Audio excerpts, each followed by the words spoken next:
Hindi ako supporter ni Duterte, ano? Hindi ibig sabihin ding dahil ako'y taga Mindanao, kinakampihan ko siya. Wala lang. Gusto ko lang yung type ng leadership niya, yung style ito. Para kasing si Lee Kuan Yew ng Singapore. Merong iron hand at yan ang ayaw nating mga Pilipino, di ba? Kaya sa ating mga kapatid na ayaw sa kanya, sa kanyang style, galit, at kinamumuyan pa ng iba, pagpasensyahan na po ninyo, ipagpaumanin ninyo na kung ang aking ibahagi ngayon, ang aking kaisipan, ay parang labag sa inyong damdamin, labag sa inyong kalooban. Pero kailangan kasi nating talakayin ang mga bagay upang tayo ay magpaliwanagan. Dito kasi sa comment section, sa yung huli kong video, marami talagang naglabas ng kanilang mga damdamin at talagang galit na galit sila kay Duterte na kailangan daw talagang parusahan. Para sa akin, tama naman yan. Parusahan kung kailangan. Kaya lang dapat idaan talaga natin sa tamang proseso, sa tamang jurisdiction or venue or kung anumang branch ng ating government, hindi diyan sa ating kongreso, sa upper and lower house. Idaan sa ating mga criminal court kung talagang meron ito. Kasi ang tanong ko diyan, kung tunay talaga na may kasalanan ito si Duterte, bakit nung panahon niya sa Davao, inuusig ito ni Laila de Lima? Si Laila de Lima noon, siya pa yung Secretary of Justice. Nandun sa kanyang kapangyarihan at panahon pa ni Noynoy Aquino ito. Bakit hindi nila makakuha ng yung solid talaga na evidence na si Duterte ay ganito? So dito pa lang masabi na nating political or baka merong magaling nang talagang magtago si Duterte kaya hindi ito nakasuhan. Matagal ng issue ito, mga kapatid. Kung talagang totoo ito, tunay, dapat noon pa nakulong na ang taong ito. Pwede naman din yun kahit mayor siya, kung talagang may kasalanan. Presidente nga noon si Erap, nakasuhan, nabilanggo talaga, di ba? Ganon din ito. Kaya lang ang question, bakit hindi? Despite, ulitin ko Secretary of Justice, kaalyado na ng administration noon, si Noynoy Aquino. Bakit hindi? At ito na naman ngayon, nung si Duterte ay private citizen na lang, bakit hindi ka agad-agad kinasuhan? Kung ang ebidensya, tingnan mo sa napakahabang panahon, hindi pa rin makakuha ng ebidensya at ang kanilang mga witnesses ay mga recycled. Ito ang nagbigay sa akin ng tanong. Sa 2022 sana, nag-file na sila ng criminal case. At sana noon naumpisahan na ang paglilitis nito. Baka ito ngayon, meron na tayong makitang probable causes na si Duterte ay pwede nang ikulong habang magpapatuloy ang investigasyon. Wala.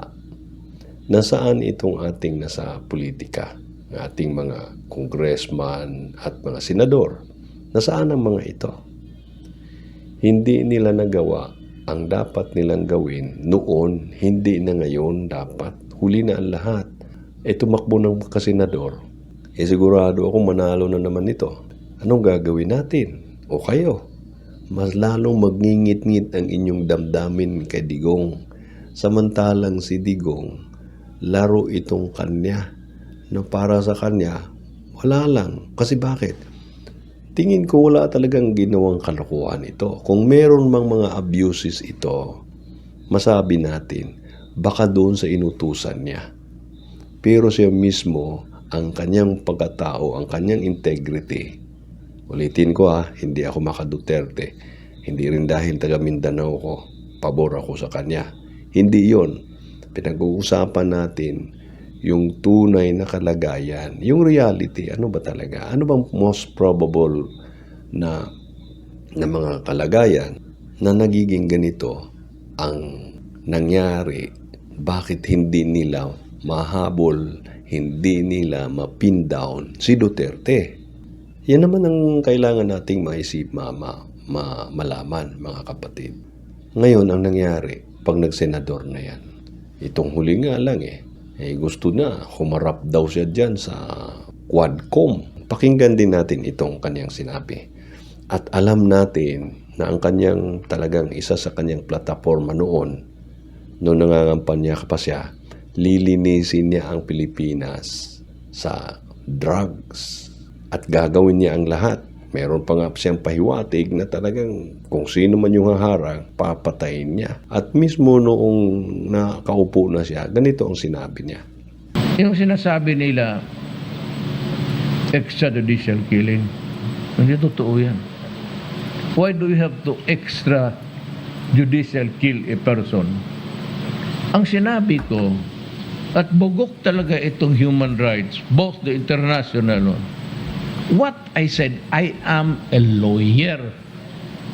My order to the law enforcement agencies, to the NBI, to the police, lahat, customs, police, is that go out and destroy the apparatus of the drug syndicates. And if you have to kill because you are in danger of being killed, go ahead, unahan mo na. But I do not want to say a dead soldier or a policeman. Sabi ko, kung buhay pa, sabi ko, gago ko, ba't ito binaril? Do not hesitate.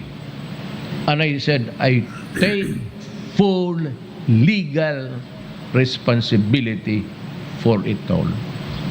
All you have to do, sabihin mo, sinong nag-utos sa iyo, sabihin mo si Duterte. Nobody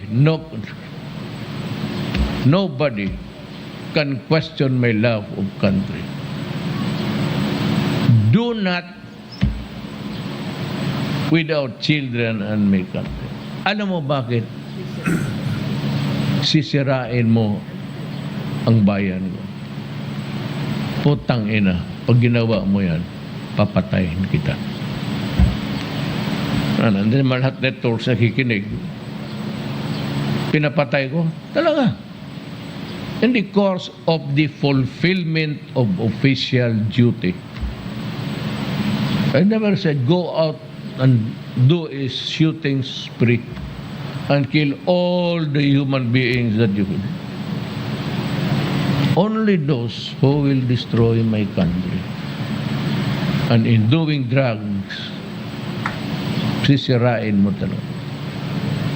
You want a family to become dysfunctional? May isang durugista lang yan. Sira na ang buhay ninyo. Marami, siguro may kilala kayo.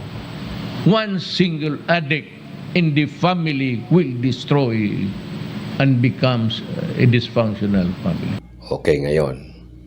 Ganito kasi ang kasenaryo, mga kapatid, merong isang leader ng bansa o kahit na sa tahanan, sinabi, huwag niyong gawin ito. Pag ginawa niyo ito ang mangyayari sa inyo. Nagbigay na ng babala yung tao, isige pa rin tayo ng sige. Kayo, kung sino man yung naapektuhan, yung mga relatives natin. Ako may relatives ding naapektuhan tungkol dyan. Sige pa rin ng sige. Anong gusto ninyong gawin ng ating presidente?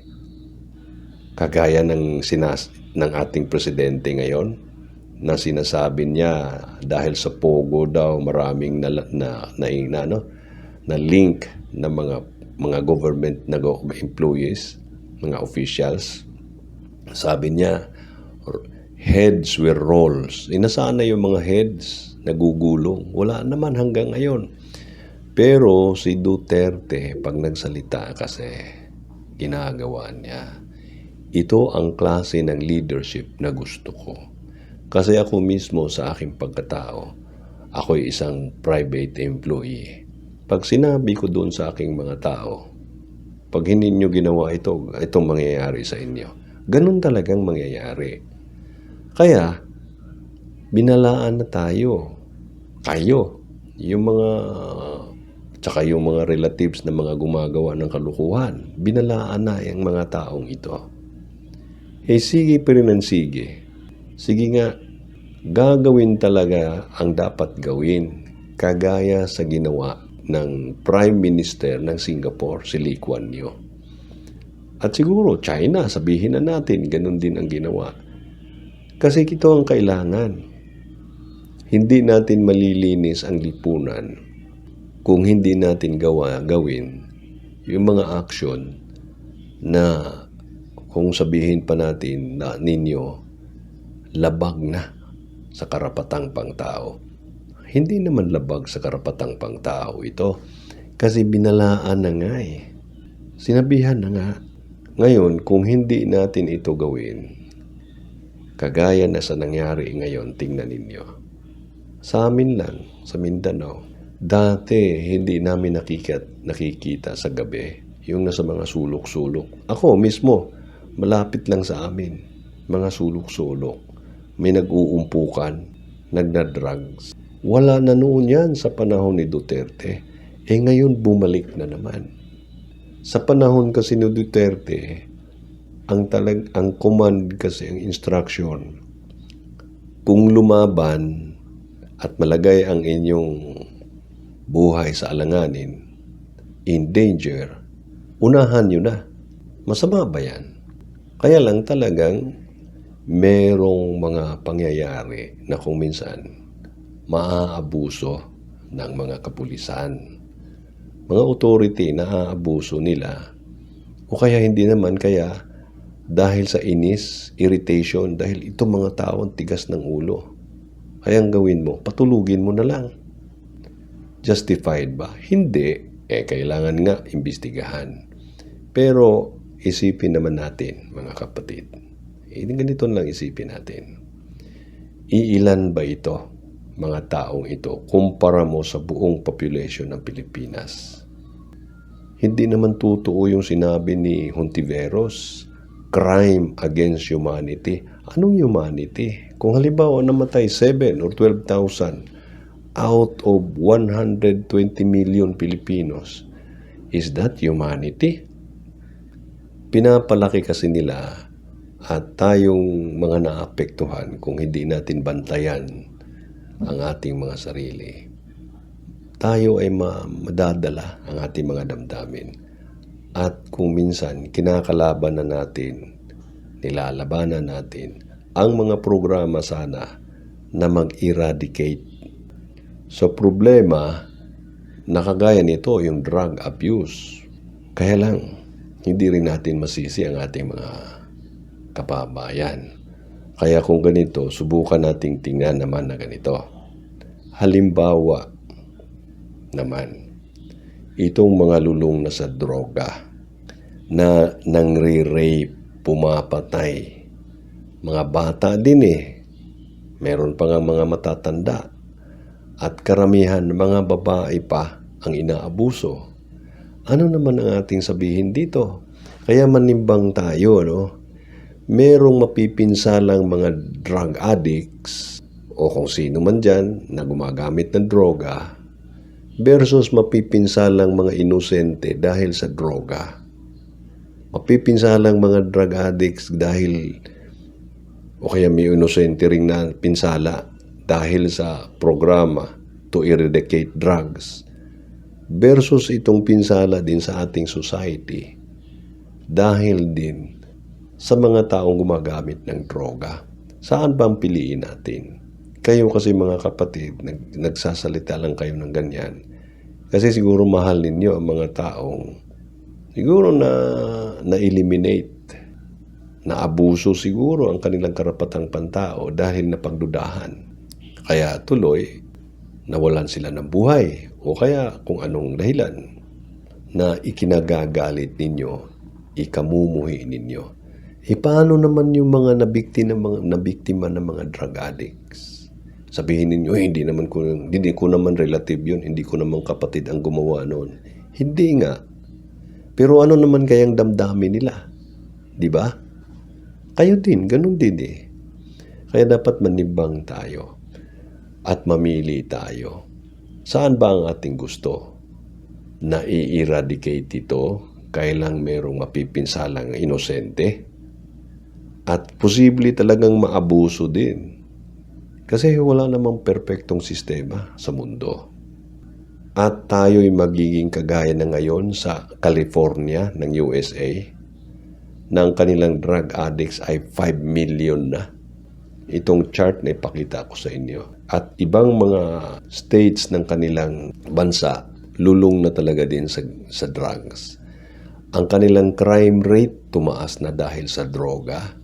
Ang mga kabataan wala ng disiplina. O di kaya sabihin na natin sa South America, ang kanilang drug cartel na parte mga politicians nila lulong na. Nagninegosyo na rin sa drugs. At sino ba ang kawawa? Nagiging mayaman ang mga taong ito na nasa gobyerno at ilang tao lang ang yumayaman dahil sa droga. Ang pera nanggaling sa mga ordinaryong mga mamamayan.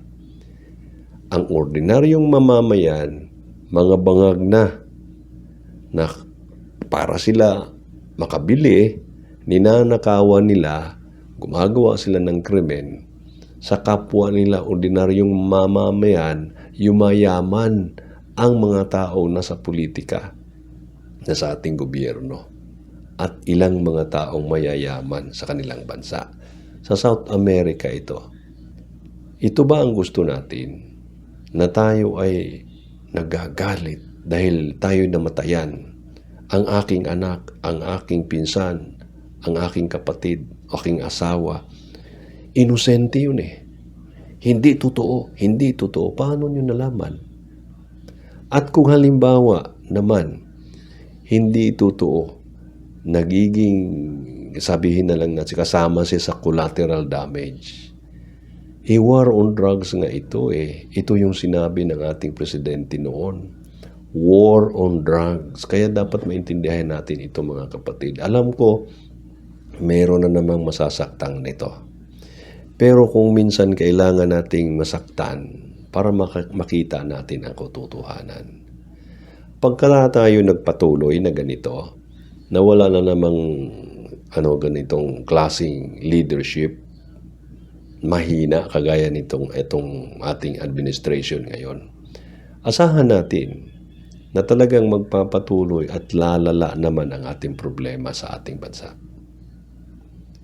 Hindi naman ibig sabihin kailangang pumatay.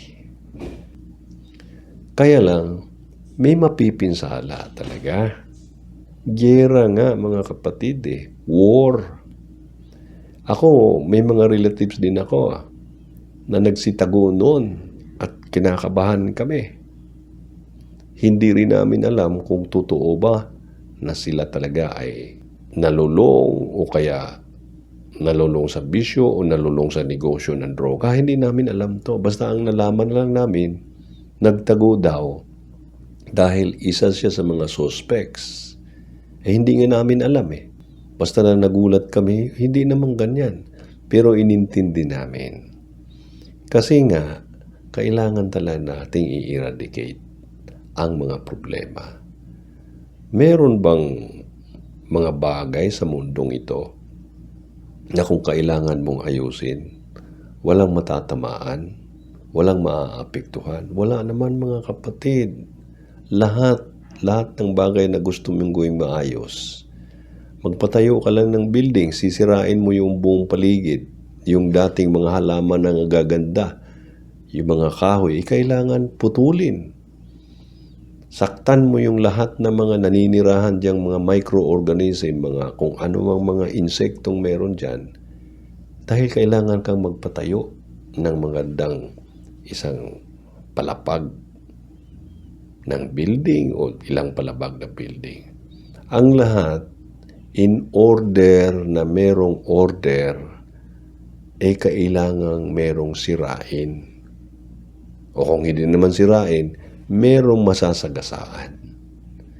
At ito dapat ang ating maintindihan, mga kapatid. Para sa inyo, para sa akin, dapat nating tanggapin. Kasi kung hindi, paglalaruan tayo, gagamitin tayo ng mga politiko na tayo ay umayon sa kanilang kagustuhan, umayon sa kanilang interest na sirain ang ating mga damdamin upang tayo ay hindi na makapag-isip ng matino at sunod-sunuran na lang tayo sa ating damdamin. Kaya ang mangyari sa atin, sinusuportahan natin ang mga gawa ng mga taong ito ngayon na wala naman talaga sa hulog, wala sa tamang lugar. Pag nag-imbestiga in aid of legislation, pero pag nag-imbestiga para mang-prosecute na at magdi-declare na itong mga taong ito ay kriminal, kagaya kay Kibuloy, Duterte at kung sino pa man dyan, ay hindi na nila trabaho yan. Ang masama pa, hinahawak-hawakan nila sa mahabang panahon, wala namang nangyari magmula pa noong panahon na sana sila ay may makapangyarihan pa. Sa panahon ni Noynoy, 6 years yun. Bakit wala silang nagawa? Lalo pa, pagpasok na ngayon ni Bongbong. Wala na, private citizen na talaga yung tao. Dapat lahat ng kanilang mga ebidensya, binuhos nila ngayon lahat sa mga korte. Sinitensyahan na sana ito. Kasi may kaso namang hindi ka pwedeng mag-bail. O di nakulong na sana ito habang nagpapatuloy ang investigasyon. Kaya lang, halatang meron talagang hidden agenda. Tingnan ninyo. Ang nangyari, 2022, private citizen na lang si Digong. Wala mang ganitong investigasyon. Pero nung palapit ng eleksyon, doon nila ngayon, boom! Binagsak nila. Kasi gagamitin lang talaga tayo, mga kapatid. Tayo, na nadadala nila sa kanilang mga self-interest. Sa panahong Duterte, at least man lang nakatikim tayo ng concrete, kita mo talaga, visible na pagbabago, visible na progress. Sa panahon ni Noynoy, meron ba? Mga panahon ng nakaraan?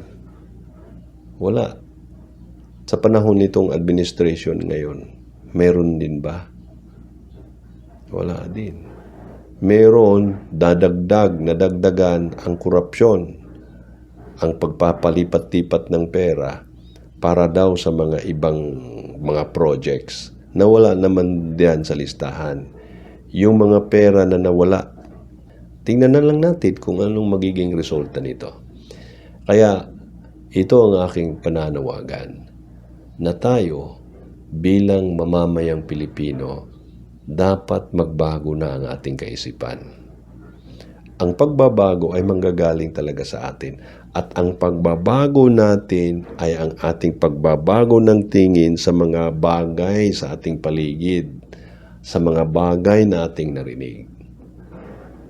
Huwag nating gayahin itong mga tao na kagaya ngayon sa Amerika na pilit na pumapasok ngayon sa United States of America. Yung mga taga South America, yung mga Latin countries, Mexico, El Salvador, Venezuela, at ano pa dyan, na inaakit nitong mga politiko ng Amerika na pumasok dahil maganda, libre daw silang lahat. Ang hindi nila alam, sila ay gagamitin lamang upang manatili ang mga politiko na ito nasa kanilang katungkulan o sa kanilang kapangyarihan. At ang hindi nila alam na sila ay magkakandahirap din in the future kasi gagamitin lamang sila ng mga taong ito upang sila ay yayaman pang lalo. Pero anong nasa isip nila? Pupunta tayo roon kasi maganda ang buhay. Ganon din tayo mga kapatid. At sila, ganon din ang kaisipan. Dapat meron kaming human rights. Tayo ganon din dito. Iilan-ilan sa atin. Ngayon, kung itong iilan-ilan sa atin ang magiging dahilan kung bakit ang mga taong may interest lamang na umangat ang kanilang katungkulan, ang kanilang authority sa ating political system sa ating bansa at magkamkam na maraming salapi. Kung pabayaan natin silang ganito, ano mangyayari sa atin na may alam kung ano ang totoo na kalagayan ng ating bansa? Kung hindi tayo magsasalita na kagaya ng ginagawa ko ngayon. Asahan natin na darating ang araw na magiging kagaya tayo sa mga bansa na nagumon sa drugs. At ang pinakamatindi sa kanlahat, ang first world country and the most popular na state, California. Ano na yan, ha? First world country na ito at saka first, sabihin na nating world class, pinakamataas na antas ng lugar sa Amerika na ganito na ang kanilang kalagayan ngayon. Dahil sa iilang mga tao na reklamo ng reklamo, sinakyan ng mga politiko at gumawa ng mga batas na nagiging dahilan na nagiging ganito ang kanilang kalagayan at hindi nagsasalita, hindi umiimik ang karamihan na alam nila na ito ay hindi tama.